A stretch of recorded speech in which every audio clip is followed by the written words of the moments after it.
Olá a todos, eu sou o Antônio, eu sou preceptor da residência em psiquiatria e eu fui convidado para dar essa aula de psiquiatria para clínica médica. Eu vou falar aqui de situações críticas em psiquiatria. Eu coloquei esse título na aula porque eu não vou tratar só de emergências, tá? Eu vou falar de algumas situações que envolvem muitas vezes decisões que o médico precisa tomar, sendo psiquiatra ou não, e que abrangem também algumas emergências psiquiátricas, mas como eu não vou falar só de emergências, ou seja, situações onde a gente precisa agir para que o paciente não evolua com uma complicação, eventualmente óbito também, mas também outras situações onde a ação é importante, mas não é tão urgente, tá? Eu coloquei o meu e-mail institucional na tela para se houver qualquer dúvida depois da aula, eu fico disponível para responder. Eu vou tratar de 4 temas principais nessa aula. 2 deles são emergências, 2 não são. O primeiro é a síndrome das psicoses, que é um tema bastante relevante para quem trata com pacientes psiquiátricos no geral, mesmo não sendo psiquiatras, e que vai envolver uma das grandes emergências psiquiátricas muitas vezes, que é a da heteroagressividade, agressividade a outras pessoas. Este é o segundo tema. O terceiro tema da aula é o risco de suicídio, algo que os clínicos em geral, em diversos ambientes, seja internação, pronto-socorro, ambulatório, tem que lidar com pacientes com ideação suicida, por exemplo, e eu vou falar um pouco sobre como abordar isso, como tomar uma decisão frente ao risco de suicídio dos pacientes que podem ser psiquiátricos ou não, né? Ter transtornos psiquiátricos ou não. E por fim eu vou falar da capacidade de consentir com o tratamento. Essa é uma questão pela qual a gente é bastante chamado enquanto psiquiatra nas enfermarias, na interconsulta, por exemplo, não só pela clínica, mas também por especialidades cirúrgicas. Então, muitas vezes o paciente não concorda com algum tipo de tratamento ou intervenção e a gente é chamado para avaliar se esse paciente tem capacidade de consentir com esse tratamento, de tomar uma decisão, se ele tem autonomia sobre si próprio. Então, eu vou trazer alguns dos princípios que a gente usa para isso, que talvez facilite quem lida com pacientes psiquiátricos ou não, que também que se recusam a fazer o tratamento. Então, para iniciar com as psicoses, eu vou trazer primeiro a definição da síndrome, tá? Então, a psicose é uma síndrome, é um conjunto de sinais e sintomas que se manifesta basicamente em 5 domínios. O domínio do delírio, o domínio das alucinações, o domínio das alterações de pensamento, o delírio das alterações de comportamento e o domínio dos sintomas negativos. As psicoses muitas vezes têm um componente de agressividade também, só que esse componente não é fundamental para a gente fazer o diagnóstico, ele em geral é secundário às alterações que estão em cima. Para a gente definir uma psicose e falar que o paciente está com uma síndrome psicótica, a gente precisa ter 3 desses 5 domínios que eu coloquei aí, e um deles, pelo menos, tem que ser ou delírio ou alucinação. Pode ocorrer de ter as duas coisas, mas é preciso ter um dos dois para se falar, para se tratar do quadro como uma psicose. Então, começando com delírio, essa é uma definição bastante importante, cara, para a psiquiatria. O delírio é um juízo falso da realidade, uma verdade falsa sobre a realidade, vivida com extrema convicção, uma convicção incorrigível. Ou seja, não adianta mostrar fatos, não adianta confrontar o paciente com provas que ele não retira essa convicção, é uma convicção que não muda. E ela não é compartilhada culturalmente. Ou seja, é uma realidade que é própria do paciente, que os pares dele não compartilham e que ele não se corrige dessa realidade que, pela lógica, as outras pessoas não compartilham. Esse último ponto de ser não compartilhado culturalmente é para fazer uma oposição às crenças religiosas, né, que têm uma base cultural, que por mais que sejam incomprováveis com a lógica e com dados racionais e vividas com convicção, elas não são partes de transtorno mental, porque elas não levam à incapacidade, a sofrimento e são compartilhadas, são justamente parte da sociedade, né? Então, essa definição de delírio é uma definição bem própria, bem fundada e importante para a psiquiatria. Outro domínio é das alucinações. A alucinação é uma percepção sem o estímulo estar presente. Então, o paciente ouve um barulho que não está lá, vê uma figura que não existe, sente um cheiro, sente um gosto, uma sensação tátil, e aquilo não está presente, o estímulo não está presente. A alucinação é vivida no campo externo do paciente. Não é como se ele percebesse dentro dele uma voz, dentro da cabeça, uma voz ou, por exemplo, uma imagem. Ele realmente percebe isso no mundo de fora, no ambiente, tá? Ele é externo ao paciente. Quando isso é vivido internamente, isso é uma pseudo-alucinação, que aí é um capítulo à parte, mas aqui nas psicoses a gente vai ter alucinações reais, ou seja, o objeto realmente é percebido do lado de fora. Alteração de pensamento é uma gama muito grande de alterações do exame psíquico. Então, por exemplo, desagregação é a incapacidade de formar frases com uma lógica. Então, o paciente perde a possibilidade de concatenar ideias de um jeito que essa linguagem seja compartilhada. Na prática, o paciente tem um discurso, ele fala e a gente não consegue entender o que ele está falando porque as ideias não têm lógica entre si. Os neologismos, que são a invenção de novas palavras ou o uso de palavras que já existem com significados que só o paciente conhece. Bloqueio de pensamento, que é uma interrupção na linha de raciocínio. O paciente está falando uma frase, está falando um raciocínio e de repente para, porque ele não consegue acessar o próximo pensamento. Roubo de pensamento, que é a sensação de que os próprios pensamentos estão sendo roubados. E a salada de palavras, que é um extremo da desagregação. O paciente fala apenas palavras que não têm conexão entre si e a gente não consegue entender esse discurso. O quarto domínio da psicose é a alteração de comportamento, então o extremo disso é a catatonia, o estado onde o paciente não se mexe, não fala, não come, tem algumas posturas típicas, mas também pode haver estereotipia, que é um movimento sem objetivo, então mexer as mãos, bater contra as orelhas, bater a cabeça na parede. Maneirismo, que é uma maneira bizarra de fazer algum gesto, algum comportamento motor. Então, por exemplo, tem pacientes que andam de costas, tem pacientes que tomam bebidas no copo de uma maneira extremamente estranha, e isso é feito involuntariamente por esses pacientes. E também posturas bizarras são alterações do comportamento que a gente vê nos pacientes esquizofrênicos. Por fim, os sintomas negativos não costumam aparecer no início dos surtos psicóticos, nos primeiros episódios psicóticos, mas com o evoluir da doença, isso vai aparecendo. Então, isolamento social, embotamento afetivo, que é a incapacidade de sentir emoções e de expressá-las, desinteresse em geral por tudo, tristeza, falta de prazer nas coisas, que é a anedonia. Sintomas negativos não costumam aparecer desde o começo nas psicoses, costuma ser com a evolução, mas também muitas vezes estão presentes e fazem parte da síndrome psicótica como um todo.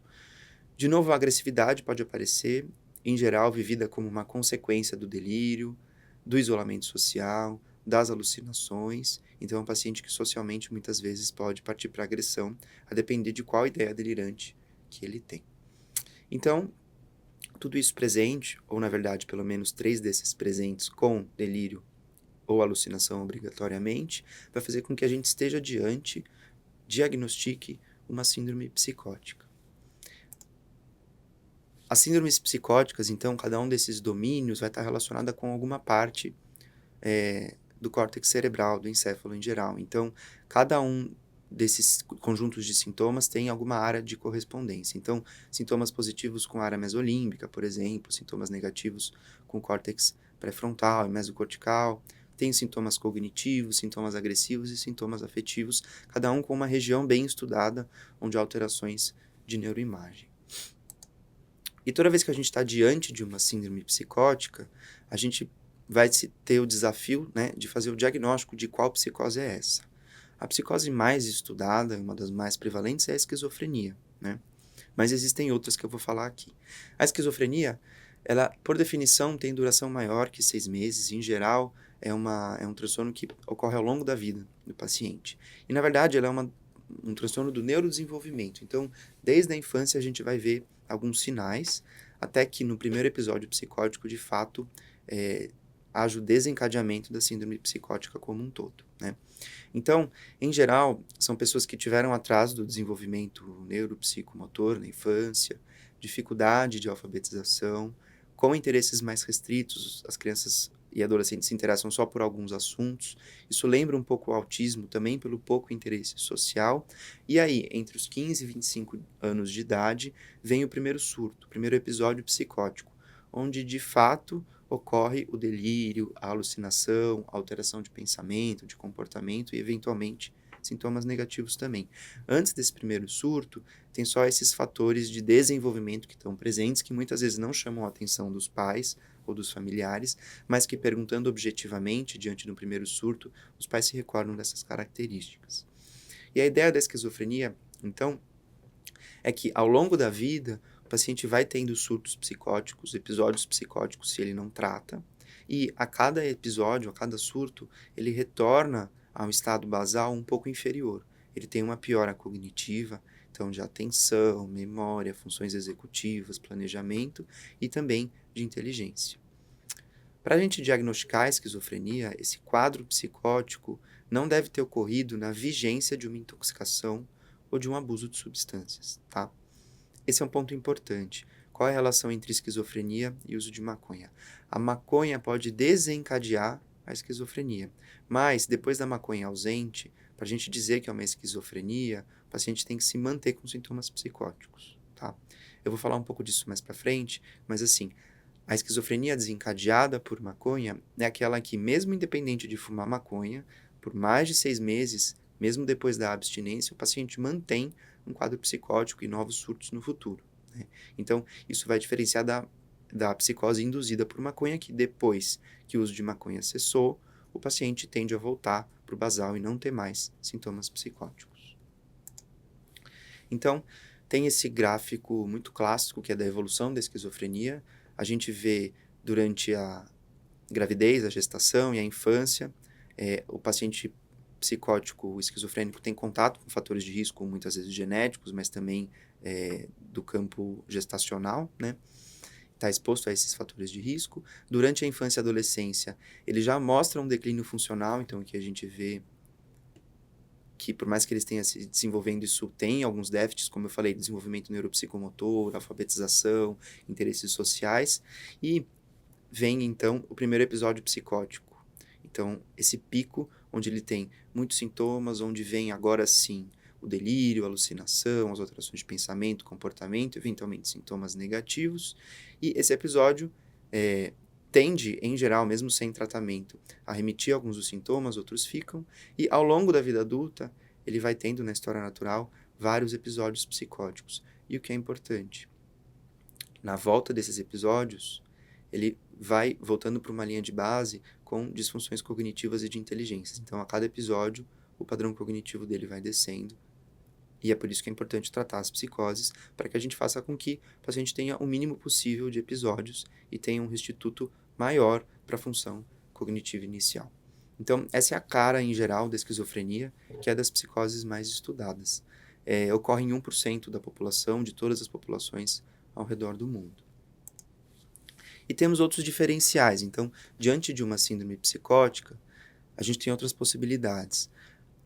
Uma das mais prevalentes também é a psicose induzida por substâncias, ou seja, é um quadro psicótico com todos os domínios que eu falei, que se inicia durante o uso de uma substância ou abstinência, mas que depois de passada a abstinência, depois que passado o uso, em geral a gente diz 2 a 4 semanas de cessação das substâncias, esse quadro remite. Então, os sintomas psicóticos deixam de existir. É comum isso acontecer por álcool, por estimulantes, por alucinógenos, e a maconha aqui é um fator também. Se o paciente usa maconha, apresenta um quadro psicótico após a intoxicação por maconha, e 1, 2 meses depois não há mais sintomas psicóticos, provavelmente não se trata de uma esquizofrenia, porque o quadro remitiu, e sim de uma psicose induzida, né? Psicoses podem ser induzidas também por medicamentos. Então, vários medicamentos, os mais estudados e que têm mais correlação, são os corticoides, os antistamínicos, opioides, quimioterápicos bastante, anti-inflamatórios podem induzir psicose, antiparkinsonianos, antihipertensivos, antibióticos, miorrelaxantes, antiepiléticos e esteroides. E segue a mesma lógica da psicose induzida por substância. Depois que o medicamento é suspenso, a síndrome psicótica deixa de existir 2 a 4 semanas depois desse período. E o transtorno esquizoafetivo é outra síndrome psicótica, algo bem específico do psiquiatra, bem menos prevalente, e é um paciente que alterna fases de depressão e mania, então quadros de humor, com períodos de sintomas psicóticos. Então, enquanto há sintomas de uma ordem de humor, não há sintomas psicóticos, enquanto há sintomas psicóticos, não há sintomas de humor, e o paciente alterna nesses episódios. Existem também diferenciais psiquiátricos, ou seja, condições psiquiátricas primárias que levam a uma psicose secundária. É o caso da mania e da depressão psicótica. Então, na mania, o delírio especificamente vai ser de grandeza, de poder, de sucesso, de muita fama, mas, ao mesmo tempo, o paciente está com um humor elevado, expansivo, está com menos necessidade de sono, precisa dormir menos horas para se sentir disposto. Ele é um paciente muito facilmente distraído, não consegue manter o discurso porque ele se distrai com objetos, com falas dos outros. Tem uma aceleração do pensamento, então as ideias dele não se concatenam de uma forma lógica porque estão muito aceleradas. Isso chama fuga de ideias.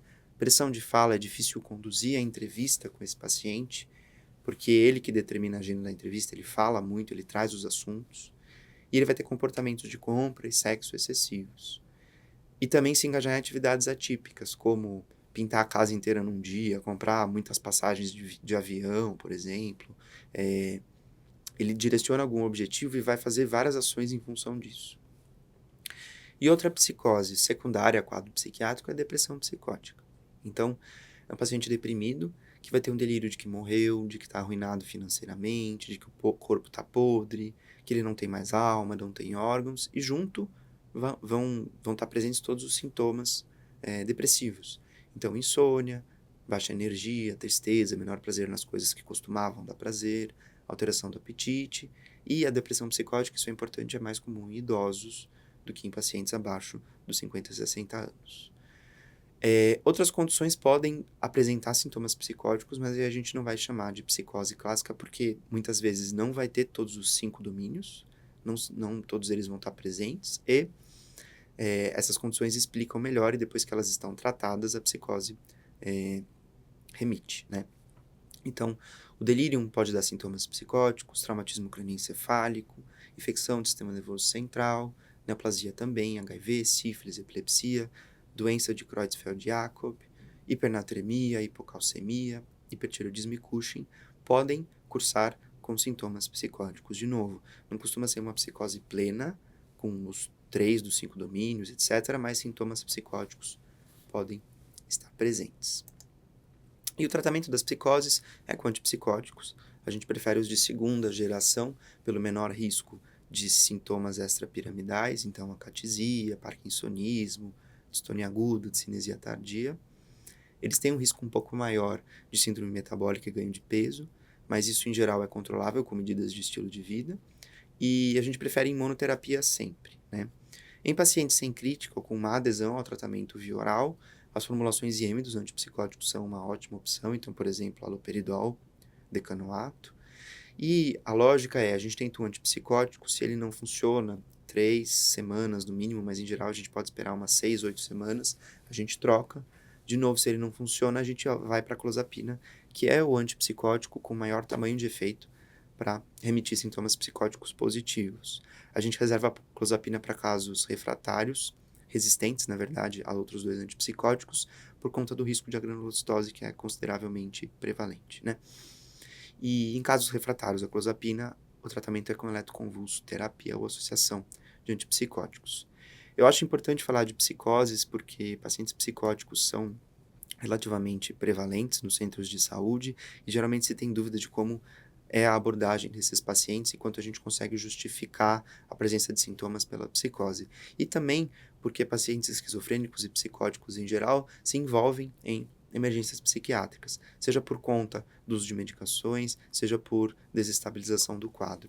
Então eu trouxe primeiro essas informações sobre a psicose para orientar um pouco os próximos temas, que são, começando aqui, com heteroagressividade. Heteroagressividade é uma emergência psiquiátrica porque coloca tanto o paciente em risco quanto outras pessoas que estão em volta, né? É basicamente um paciente se mostrando irritado, agressivo e violento e potencialmente partindo para agressão física a outras pessoas, a terceiros. Os primeiros sinais, então, de que as coisas com o paciente podem evoluir para uma heteroagressividade física, de fato, são a inquietação física, a discordância do paciente com o que é falado pelos profissionais, elevação do tom de voz, ameaças verbais, sinais autonômicos, então, tremor, taquicardia, sudorese, dispneia, irritabilidade e a presença de respostas diretas ou ofensivas. Então, diante de um paciente desses, sendo ele paciente com transtorno psiquiátrico ou não, a gente vai ficar atento e já tomar medidas para tentar desescalonar essa elevação de humor e de raiva e irritação para que ela não evolua com a heteroagressividade.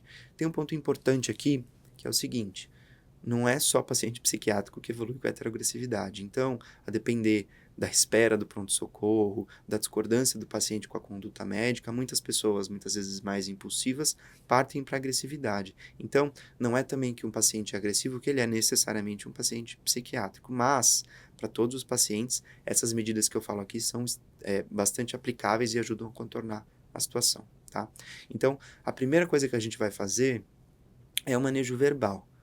Conversar com o paciente, ofertar ajuda e escuta, tentar suspender o nosso medo e a nossa, muitas vezes, raiva que a gente sente desse paciente que está nos agredindo fisicamente e se colocar numa postura empática, falar que está lá para ajudar, oferecer um lugar um pouco mais tranquilo para conversar e se colocar como querendo entender o problema do paciente, entender por que ele está se exaltando, por que ele está falando daquele jeito, por que ele está inquieto e ajudar. Então, a gente se oferece nessa posição. Quando o paciente se mantém irritado, se mantém com um tom de voz elevado, a gente acha que ele vai partir de fato para agressão verbal, a gente comunica que a gente gostaria que ele tomasse um calmante, a gente usa esse termo, preferencialmente VO, né? Para que ele se acalmasse e a gente conseguisse resolver a situação. Então a gente pergunta, fulano, eu tô vendo que você tá um pouco exaltado, você toparia tomar um calmante para ver se você se acalma um pouco e a gente conversar sobre o que está acontecendo? Ver se o paciente tenta, via oral, tomar essa medicação. Se ele se recusa e de fato parte para a agressividade, a gente faz a medicação intramuscular.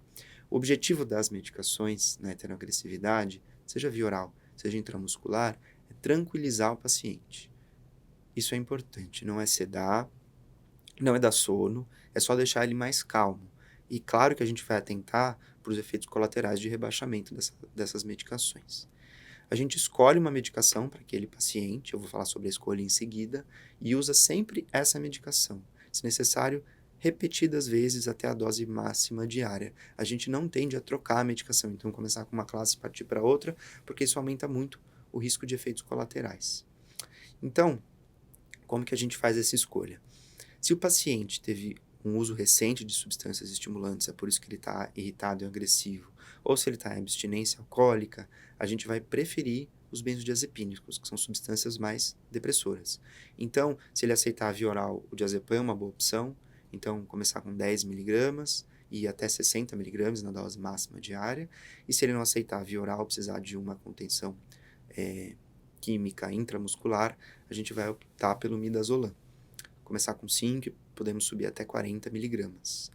Se são outras causas, outras questões envolvidas, então um paciente psicótico, depressivo, um paciente com transtorno de personalidade, ou alguém sem transtorno mental que só está se exaltando e colocando-se em risco e as outras pessoas partindo para agressão, a gente vai preferir então o Aldol.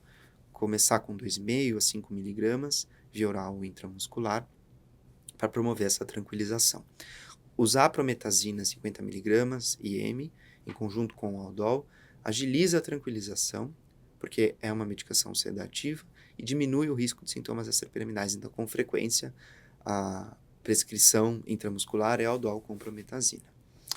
Sempre que a gente for fazer uma contenção física, ou seja, o paciente está agredindo-se a outras pessoas, agredindo a si mesmo, a gente vai fazer a contenção física para evitar essa agressão. A gente registra essa contenção em prescrição e mantém sempre a contenção química, reavaliando a cada hora, 30 minutos, 60 minutos. Manter o paciente em contenção física sem contenção química é iatrogênico, porque o paciente vai estar agitado e pode acontecer algum acidente, né? Então, sempre que houver contenção física, a gente prescreve também a contenção química. E, de novo, o objetivo da contenção física é evitar agressão a terceiros e a si mesmo. A partir do momento que esse risco não existe mais e que o paciente está tranquilo, a gente retira a contenção física e, portanto, a contenção química também. Fiz um fluxograma aqui de como a gente costuma fazer essa abordagem da heteroagressividade, seja em qual ambiente for, no ambulatório, no pronto-socorro, no IPQ, na internação, enfim.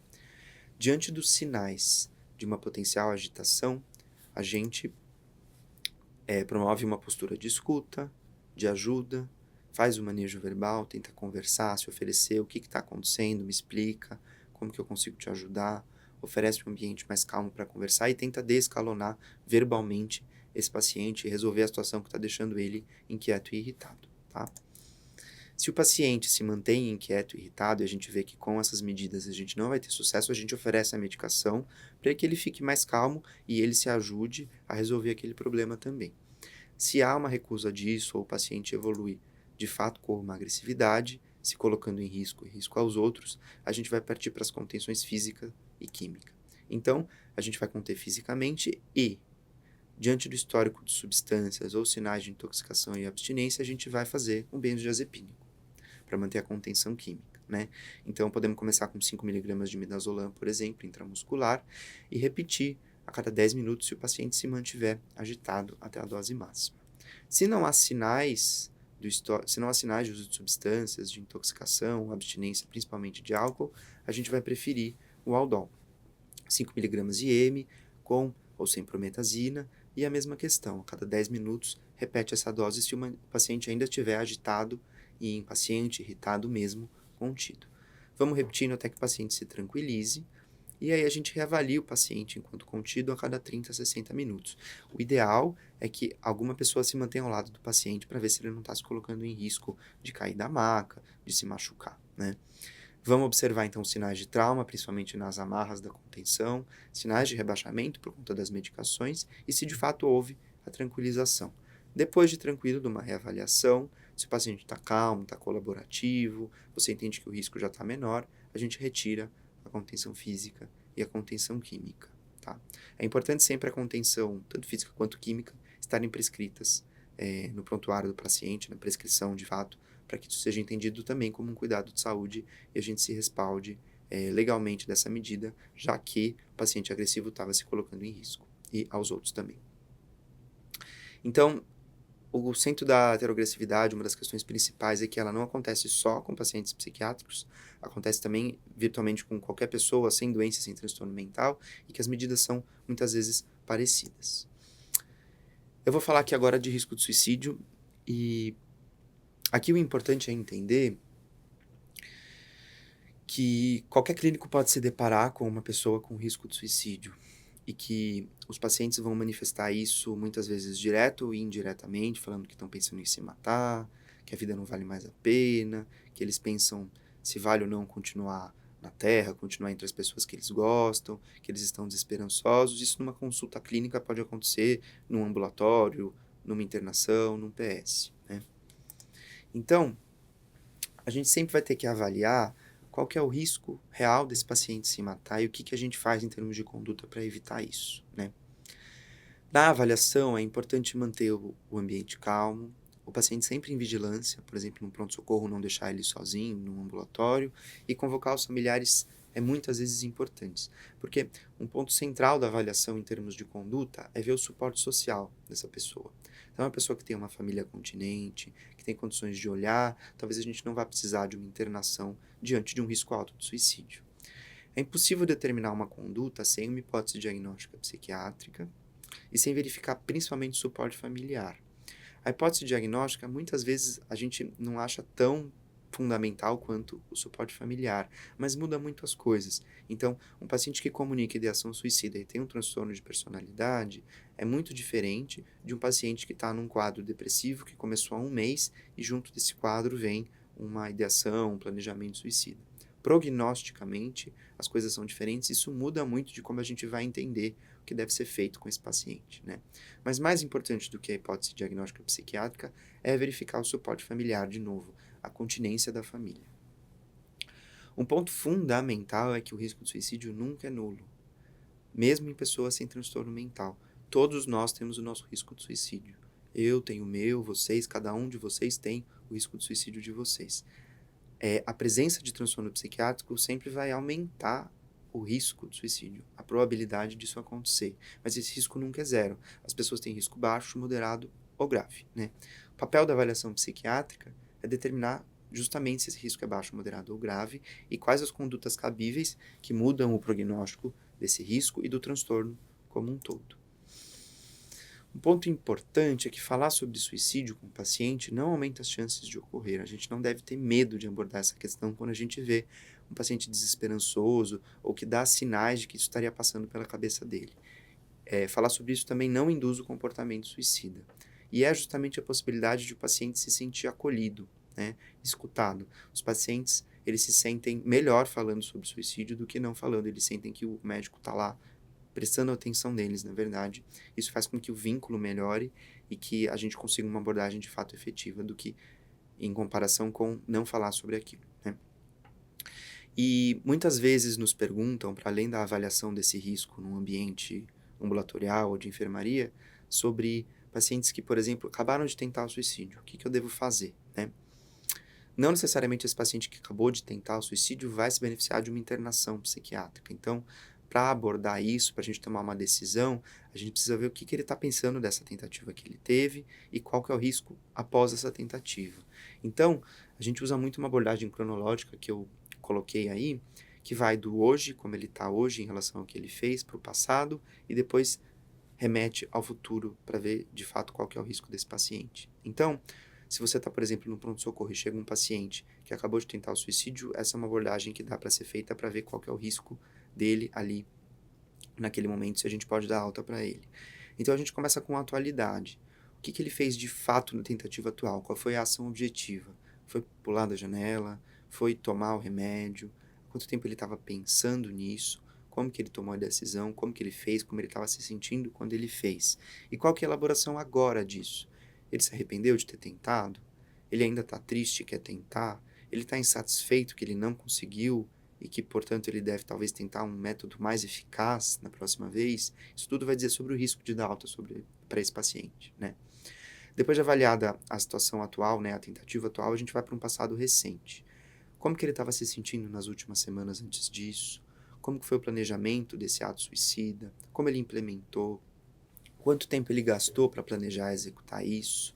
O que impediu que ele tivesse sucesso? Se ele fez algum tipo de prevenção de resgate? Então, por exemplo, o paciente que toma medicações para se matar, logo depois que o companheiro ou a companheira saiu de casa para trabalhar, fez uma prevenção de resgate maior do que aquele que toma 10 ou 20 minutos depois do horário que ele sabe que o companheiro vai chegar do trabalho, né? Será que ele avisou alguém, ele mandou mensagem ou fez isso completamente em sigilo? Também vai falar sobre prevenção de resgate. Quando há prevenção de resgate, o risco é maior, né, dele tentar de novo e ter sucesso. A gente volta então para o passado remoto. Ele teve tentativas anteriores? Qual foi a tentativa mais grave? Como que foi? E partimos então para o futuro, tá bom. Depois que você tentou, você está aqui, quais são os seus planos agora? O que que você quer fazer quando você sair de alta? O que que você vai fazer se você tiver a ideia de se matar de novo? São perguntas que a gente faz, como vai lidar. Diante desses dados todos, em um paciente que acabou de tentar suicídio, a gente vai conseguir dizer qual que é o risco dele também. E em termos de risco, eu acho que esse é o slide mais importante. Como o risco nunca é nulo, a gente vai ter que sempre estratificar esse risco em baixo, moderado e grave. Isso vai depender da quantidade de fatores de risco para o suicídio que aquele paciente tem, né? Os fatores de risco mais importantes são esses que eu coloquei em vermelho. Uso de substâncias, uso crônico de substâncias, antecedente prévio de tentativa de suicídio e ele estar agora com planejamento suicida ainda. Seja num pronto-socorro, num ambulatório, na enfermaria, tendo essas questões, o paciente é um paciente de, no mínimo, moderado ou alto risco de suicídio. Mas existem outros fatores de risco. Então, tem os predisponentes, condições prévias, tem os sintomáticos, ou seja, quais sintomas psiquiátricos que aquele paciente tem nesse momento, e tem os próprios de suicídio, as questões de suicídio em si. Então, entre os predisponentes, pacientes homens com histórico de abuso e trauma no passado, doença clínica crônica, transtorno psiquiátrico diagnosticado, sem suporte social, sem família, sem comunidade, usar cronicamente substâncias e ter tentado suicídio anteriormente.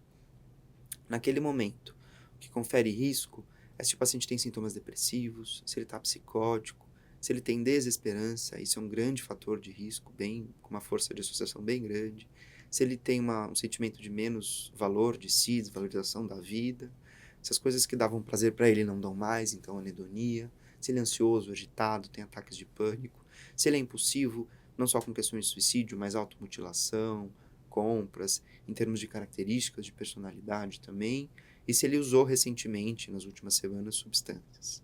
E por fim, a gente vai falar dos riscos próprios do suicídio em si. Então, se ele tem ideação, ou seja, a ideia às vezes de que morrer seria melhor, se ele tem intenção, ele quer, se ele já planejou, então ele está com a corda comprada, ele sabe de qual ponte ele vai pular, ele tem remédio em casa, ele sabe quais remédios são letais e quanto ele quer tomar, isso aumenta muito o risco. E se ele tem acesso a meios letais, então medicamentos, altura, armas. Todo paciente, psiquiátrico ou não, que a gente avalia e vê esses fatores de risco, ele está em risco de suicídio no mínimo baixo, né?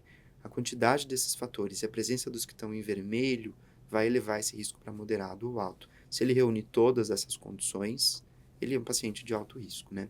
Então é uma régua, é muito difícil objetificar isso, não tem escalas validadas. Existem até escalas, mas elas não têm uma confiabilidade tão grande, né? Mas a gente usa muito disso que está aí, desses fatores de risco, para classificar se o paciente tem alto, moderado ou baixo risco de suicídio. E aí, da conduta de um paciente com moderado ou alto risco, é nunca dar alta sem acompanhantes, ele sempre deve ir para casa acompanhado de alguém. A gente vai internar sempre que houver um risco e impossibilidade de vigilância, um paciente sem família, a família não está disposta, a família tem que trabalhar e não tem como estar com ele em casa, então a gente vai internar esse paciente com moderado e alto risco, né? Uso de lítio, isso é um pouco específico para o psiquiatra, mas em pacientes com transtornos de humor, ele diminui o risco. Claro que a gente não vai prescrever isso num pronto-socorro, por exemplo, mas é uma informação relevante. E internação domiciliar é uma proposta que a gente faz para a família, muitas vezes, em que o paciente vai ser vigiado pela família até que pelo menos ele tenha uma consulta com um psiquiatra. Se ele estiver, por exemplo, no ambiente de pronto-socorro, a gente estiver seguro para dar alta, a gente orienta sua família, né? Então, nunca deixar o paciente sozinho, tirar as trancas das portas, não deixar ele trancar banheiro, quarto, etc. Retirar objetos de risco, então facas, objetos cortantes e medicamentos. Então, os medicamentos que o paciente toma, e potencialmente medicamentos tóxicos, como paracetamol, por exemplo, ficam fechados, trancados, e alguém dá para o paciente o comprimido direto na hora em que ele precisa tomar essa medicação. Essas são as orientações de internação domiciliar. E muitas pessoas perguntam sobre se prescrever antidepressivos aumenta o risco de suicídio. De forma resumida, não, tá? Nunca o benefício de prescrever antidepressivos para um paciente que tem indicação vai ser menor do que o risco em termos de suicídio, tá? Então, quando o paciente tem um quadro depressivo ou ansioso, mesmo com risco de suicídio, a gente prescreve os antidepressivos, preferencialmente em regime ambulatorial, onde a gente vai ter o segmento desse paciente, porque em termos gerais, o benefício suplanta os riscos, tá? O risco dele se matar por conta de uma ativação, de um aumento da energia por conta desse antidepressivo, é menor do que o risco dele se matar se mantendo assim sem o tratamento, né? Essa pergunta veio porque estudos antigos inicialmente demonstravam um aumento de ideação suicida e de suicídio em crianças que receberam inibidores seletivos da recaptura de serotonina, mas esses resultados não foram consistentes. Então, eu trouxe dois outros estudos aqui mais recentes, um de 2014, uma coorte retrospectiva com 36 mil pessoas entre 6 e 18 anos com ideação suicida, e esse estudo não demonstrou maior risco de suicídio após o uso de dual ou de inibidor seletivo da recaptura de serotonina. Outro estudo de 2018, com 219 mil adultos hospitalizados por questões psiquiátricas, demonstrou que o risco de comportamento suicida é de 0,04% após a introdução de SRS. Aumenta muito pouco o risco nesses pacientes hospitalizados graves, né? Em termos populacionais, esse estudo não viu isso, não existem estudos populacionais assim tão grandes, mas a gente sabe que, na prática, o benefício é maior do que o risco, tá? O problema aqui é fazer estudos com pacientes graves, onde o risco de suicídio já é alto, né? Então, em termos gerais, o benefício dos antidepressivos não é menor do que o risco deles se matarem com antidepressivos, então a gente pode ficar seguro quanto a essa prescrição, tá?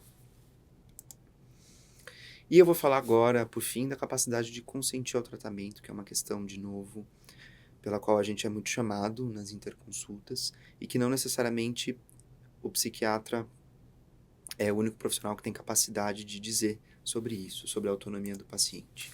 Eu trouxe dois casos para ilustrar e depois eu vou falar um pouquinho de cada um desses casos. São casos fictícios, tá? mas são plenamente condizentes com o que às vezes a gente vê nos pedidos de interconsulta. Então, primeiro é uma mulher de 74 anos, com demência de Alzheimer moderada, e ela é internada para tratar uma pneumonia. Antes da internação e da infecção, ela não realizava atividades instrumentais de vida diária por conta da demência. Ela está consciente, orientada, não está em delírio, entende a necessidade de antibiótico, mas se recusa porque ela não gosta de tratamentos alopáticos, prefere a homeopatia. A gente deve instituir o tratamento contra a vontade dela? O fato dela ter demência de Alzheimer moderada faz com que ela não tenha a capacidade de decidir, portanto a gente prescreve essa medicação? Essa é uma pergunta. E o segundo caso, um homem de 32 anos, diagnosticado desde os 22 com esquizofrenia. Ele vem em tratamento com clozapina e ele é internado por uma suspeita de mieloma múltiplo. Mas ele se nega a realizar os procedimentos diagnósticos invasivos porque ele não se dá bem com agulhas. A gente deve realizar o procedimento sem o consentimento? Até em que ponto essa recusa dele é justificável por ele ter ou não uma esquizofrenia? Então, essa é uma questão importante da psiquiatria de ligação, das interconsultas, da ética médica, porque pessoas com disfunções cognitivas, doenças cerebrais e transtornos mentais podem perder habilidades necessárias para uma decisão autônoma sobre si. Com a crescente incidência de demência e a desinstitucionalização de pessoas com transtornos mentais, torna-se cada vez mais comum a presença de pessoas com disfunções mentais no ambiente hospitalar.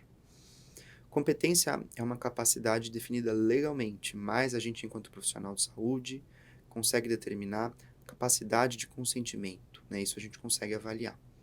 Assumir a capacidade com base em uma característica, idade mental e diagnóstico não é recomendado, porque parte de uma perspectiva geral e homogênea que não corresponde à realidade e não é individual.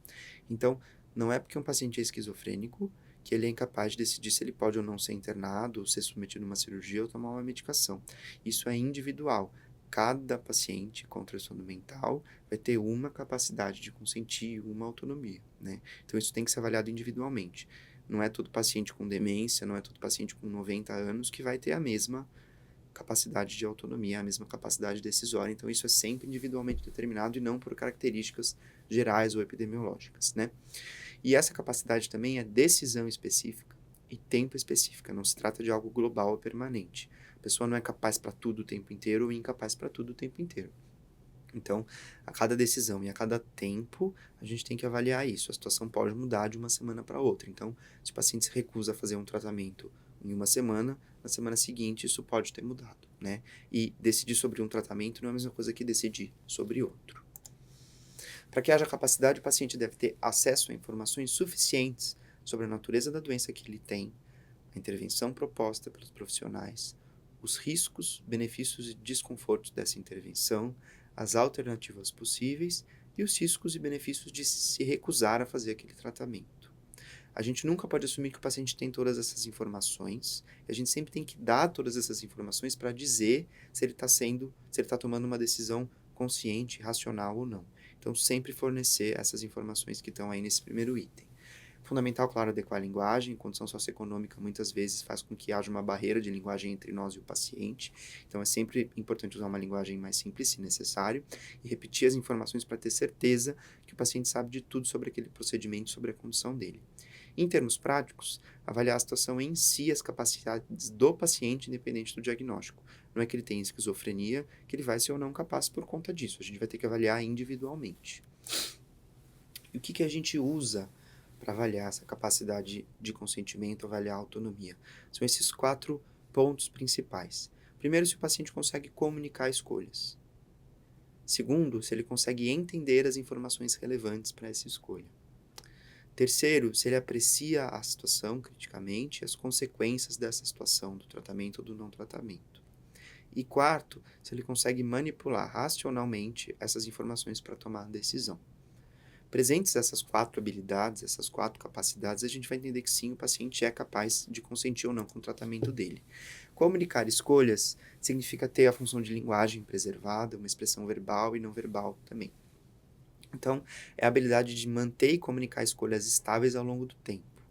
Ela pode ser testada perguntando o que foi informado para o paciente, se ele comunica isso, consegue reproduzir, e o propósito do procedimento. A gente faz essa pergunta, depois de alguns minutos a gente volta e faz a mesma pergunta de novo, para ver as mesmas perguntas, para ver se o paciente mantém uma consistência do discurso e consegue reter informação e consegue comunicar o que está acontecendo coerentemente. Claro que pacientes, por exemplo, com afasia ou com alterações de linguagem não vão conseguir comunicar, essa comunicação vai ter que ser feita de outra forma, né?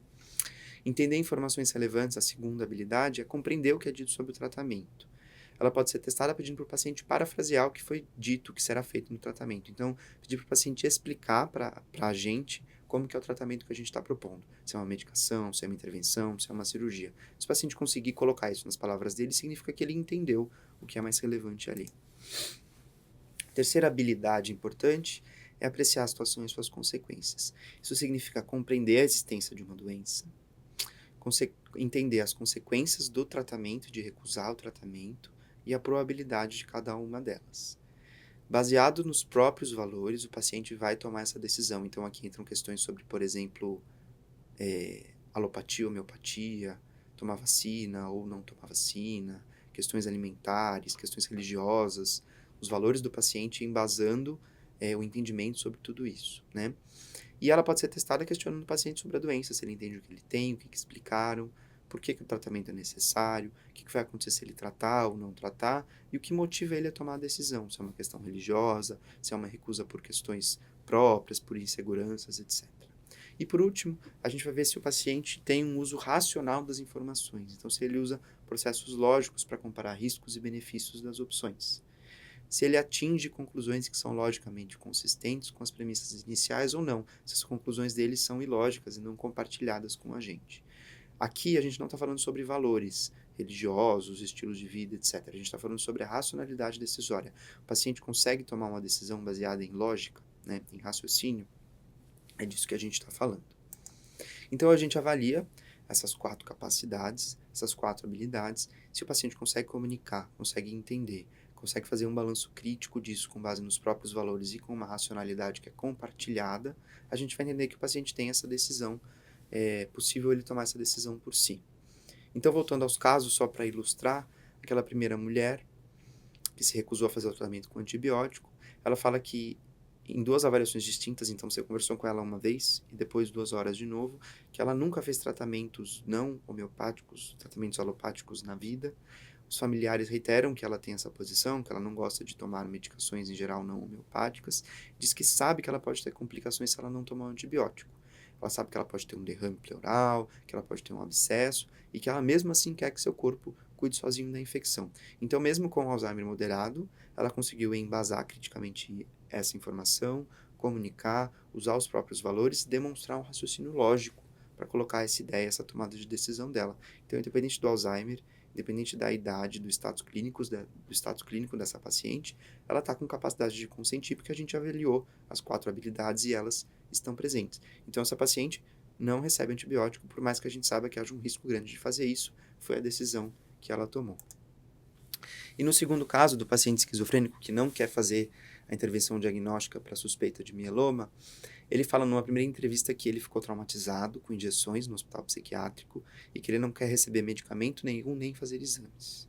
Ele se mantém internado e no dia seguinte fala que ele sempre soube que seus familiares queriam injetar algum medicamento contra sua vontade e que eles devem ter pedido para isso ser feito no hospital.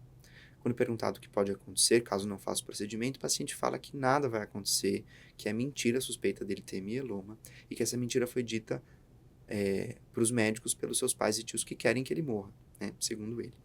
Mesmo após a explicação sobre seus sintomas e a probabilidade de mieloma, o paciente mantém a posição de que a doença é impossível. Eu não coloquei tão claro aqui, mas basicamente esse paciente está com uma ideia delirante de que isso é feito para o mal dele, que os familiares falaram para a equipe fazer esse mal para ele. Então, ele não tem a capacidade de consentir, porque ele não está fazendo essa decisão com base numa ideia racional, né? Ele comunica, ele avalia, ele não sabe dos riscos, ele não sabe que ele está doente, ele discorda da doença, né? Ele fala que é improvável ele ter mieloma e que isso é feito, né? Esse diagnóstico está sendo feito porque os familiares querem envenená-lo, na verdade, no procedimento diagnóstico. Então, nesse caso, sem capacidade de consentir, a gente convoca os familiares para que essa decisão seja tomada por eles. Basicamente, a aula acabou. Eu deixei algumas referências aqui para que vocês consultem. Eu espero que tenha sido didático o suficiente, que eu tenha transmitido as informações mais relevantes aqui sobre essas situações críticas e emergências psiquiátricas. E qualquer dúvida eu fico à disposição no meu e-mail para responder a perguntas e estou disponível. Muito obrigado e até mais.